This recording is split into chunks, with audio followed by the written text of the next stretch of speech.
day we face issues like climate change or the safety of vaccines, where we have to answer questions whose answers rely heavily on scientific information. Scientists tell us that the world is warming.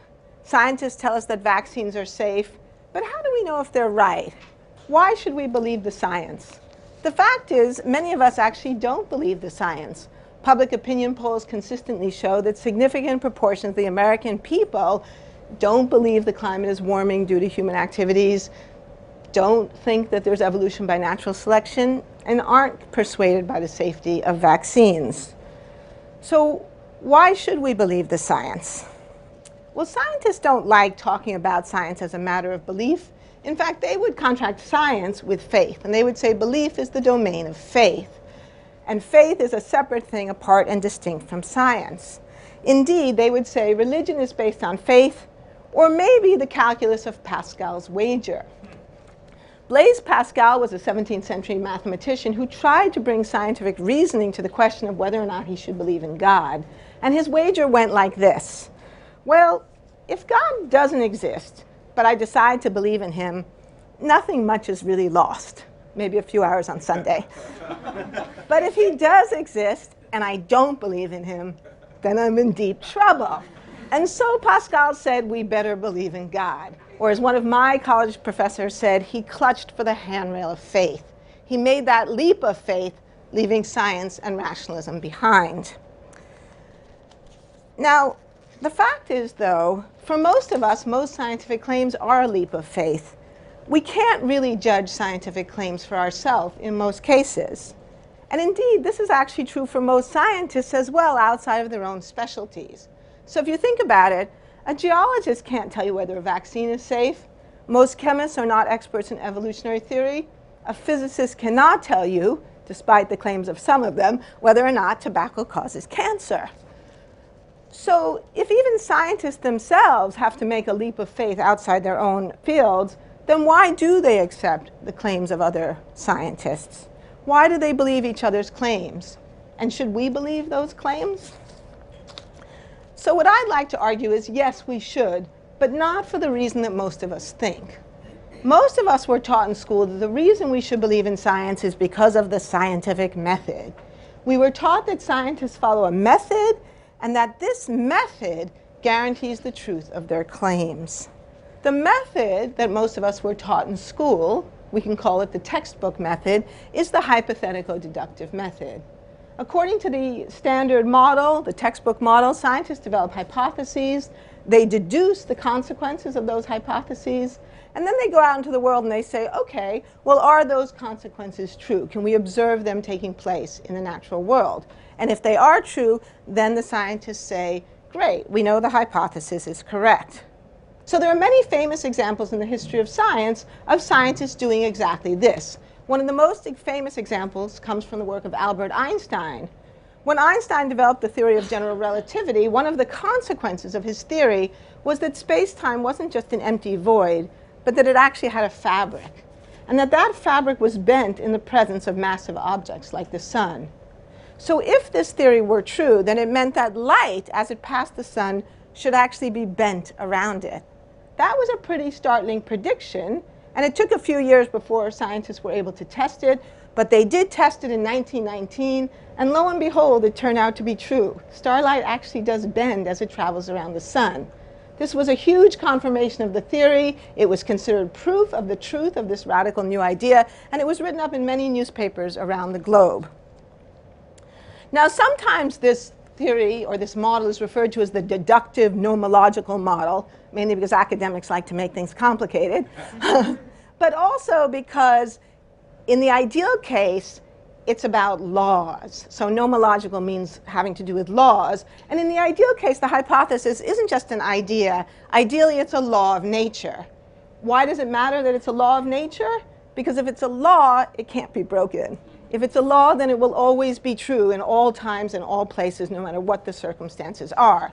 And all of you know of at least one example of a famous law, Einstein's famous equation, E equals mc squared, which tells us what the relationship is between energy and mass. And that relationship is true no matter what.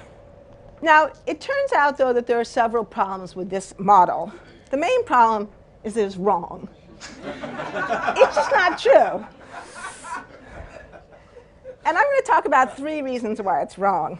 So the first reason is a logical reason. It's the problem of the fallacy of affirming the consequent. So that's another fancy academic way of saying that false theories can make true predictions. So just because the prediction comes true doesn't actually logically prove that the theory is correct. And I have a good example of that too, again from the history of science. This is a picture of the Ptolemaic universe, with the Earth at the center of the universe and the sun and the planets going around it. The Ptolemaic model was believed by many very smart people for many centuries. Well, why? Well, the answer is because it made lots of predictions that came true. The Ptolemaic system enabled astronomers to make accurate predictions of the motions of the planet, in fact, more accurate predictions at first than the Copernican theory, which we now would say is true. So that's one problem with the textbook model. A second problem is a practical problem, and it's the problem of auxiliary hypotheses. Auxiliary hypotheses are assumptions that scientists are making that they may or may not even be aware that they're making. So an important example of this comes from the Copernican model, which ultimately replaced the Ptolemaic system. So when Nikolai Copernicus said, actually the Earth is not the center of the universe, the sun is the center of the solar system, the Earth moves around the sun, scientists said, well, okay, Nikolai, if that's true, we ought to be able to detect the motion of the Earth around the sun. And so this slide here illustrates a concept known as stellar parallax. And astronomers said, if the Earth is moving, and we look at a prominent star, let's say Sirius, well, I know I'm in Manhattan, so you guys can't see the stars, but imagine you're out in the country. Imagine you chose that rural life. And we look at a star in December. We see that star against a backdrop of distant stars. If we now make the same observation 6 months later when the Earth has moved to this position in June, we look at that same star, we see it against a different backdrop. That difference, that angular difference, is the stellar parallax. So this is a prediction that the Copernican model makes. Astronomers looked for the stellar parallax, and they found nothing. Nothing at all. And many people argued that this proved that the Copernican model was false. So what happened? Well, in hindsight, we can say that astronomers were making 2 auxiliary hypotheses, both of which we would now say were incorrect. The first was an assumption about the size of the Earth's orbit. Astronomers were assuming that the Earth's orbit was large relative to the distance to the stars. Today, we would draw the picture more like this. This comes from NASA. And you see the Earth's orbit is actually quite small. In fact, it's actually much smaller even than shown here. The stellar parallax, therefore, is very small and actually very hard to detect. And that leads to the second reason why the prediction didn't work, because scientists were also assuming that the telescopes they had were sensitive enough to detect the parallax. And that turned out not to be true. It wasn't until the 19th century that scientists were able to detect the stellar parallax. So there's a third problem as well. The third problem is simply a factual problem, that a lot of science doesn't fit the textbook model. A lot of science isn't deductive at all. It's actually inductive. And by that we mean that scientists don't necessarily start with theories and hypotheses. Often they just start with observations of stuff going on in the world. And the most famous example of that is one of the most famous scientists who ever lived, Charles Darwin. When Darwin went out as a young man on the voyage of the Beagle, he didn't have a hypothesis. He didn't have a theory. He just knew that he wanted to have a career as a scientist. And he started to collect data. Mainly he knew that he hated medicine because the sight of blood made him sick, so he had to have an alternative career path. So he started collecting data. And he collected many things, including his famous finches. When he collected these finches, he threw them in a bag, and he had no idea what they meant. Many years later, back in London, Darwin looked at his data again and began to develop an explanation, and that explanation was the theory of natural selection. Besides inductive science, scientists also often participate in modeling. One of the things scientists want to do in life is to explain the causes of things. And how did we do that? Well, one way you can do it is to build a model that tests an idea. So this is a picture of Henry Cadell, who was a Scottish geologist in the 19th century. You can tell he's Scottish because he's wearing a deerstalker cap and Wellington boots. And Cadell wanted to answer the question, how are mountains formed? And one of the things he had observed is that if you look at mountains like the Appalachians, you often find that the rocks in them are folded. And they're folded in a particular way, which suggested to him that they were actually being compressed from the side. And this idea would later play a major role in discussions of continental drift. So he built this model, this crazy contraption with levers and wood, and here's his wheelbarrow, buckets, a big sledgehammer. I don't know why he's got the Wellington boots, maybe it's going to rain. And he created this physical model in order to demonstrate that you could in fact create patterns in rocks, or at least in this case in mud, that looked a lot like mountains if you compressed them from the side. So it was an argument about the cause of mountains. Now, nowadays, most scientists prefer to work inside, so they don't build physical models so much as to make computer simulations.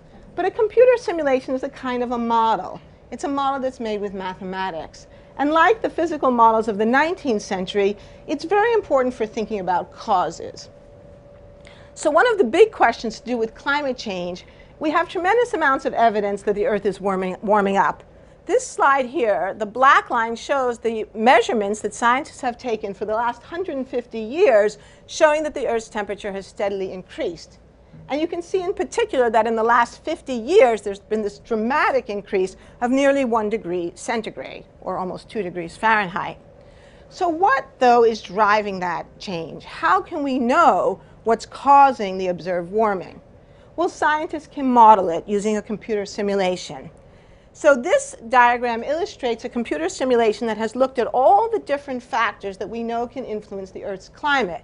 So sulfate particles from air pollution, volcanic dust from volcanic eruptions, changes in solar radiation, and of course, greenhouse gases. And they asked the question, what set of variables put into a model will reproduce what we actually see in real life? So here's the real life in black. Here's the model in this light gray, and the answer is a model that includes, it's the answer E on that SAT, all of the above. The only way you can reproduce the observed temperature measurements is with all of these things put together, including greenhouse gases.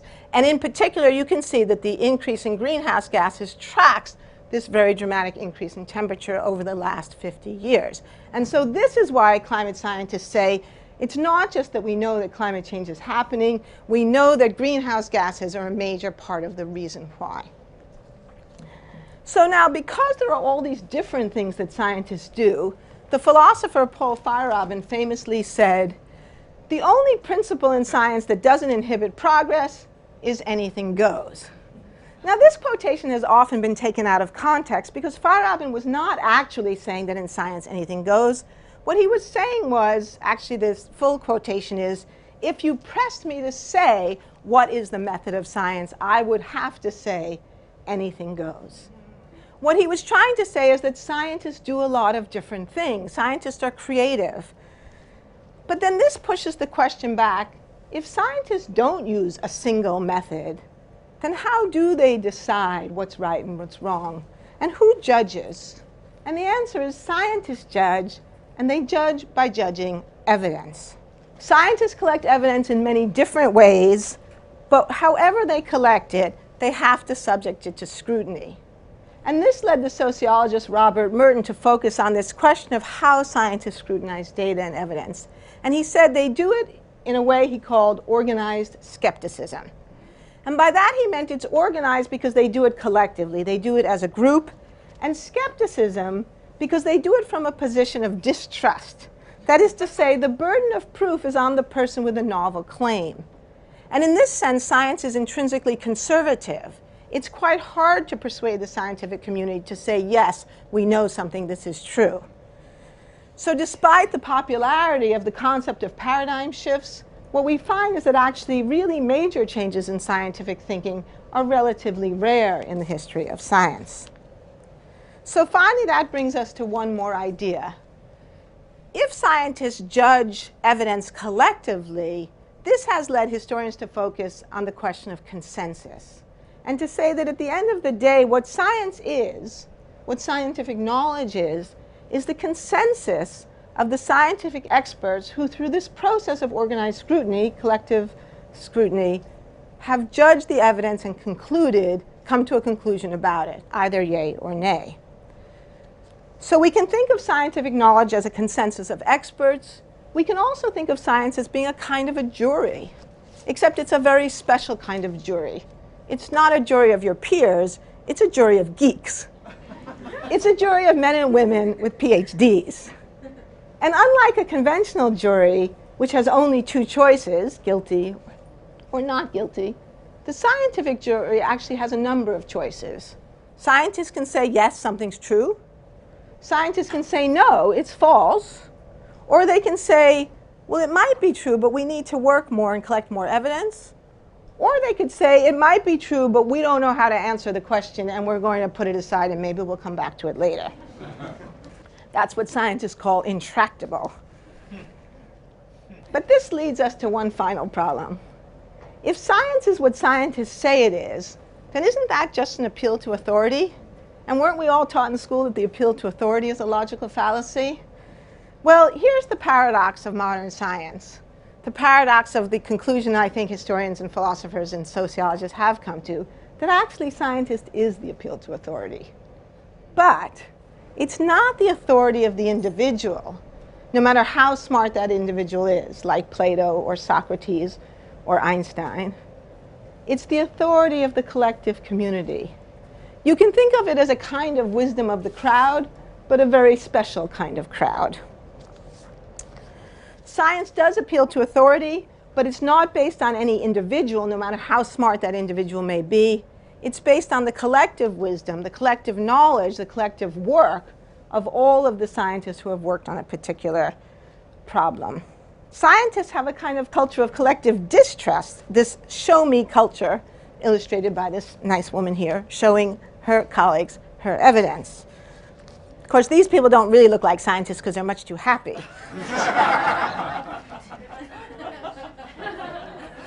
Okay, so it brings me to my final point. Most of us get up in the morning. Most of us trust our cars. Well, see, now I'm thinking I'm in Manhattan. This is a bad analogy. But if you didn't, most Americans who don't live in Manhattan get up in the morning and get in their cars and turn on that ignition, and their cars work. And they work incredibly well. The modern automobile hardly ever breaks down. So why is that? Why do cars work so well?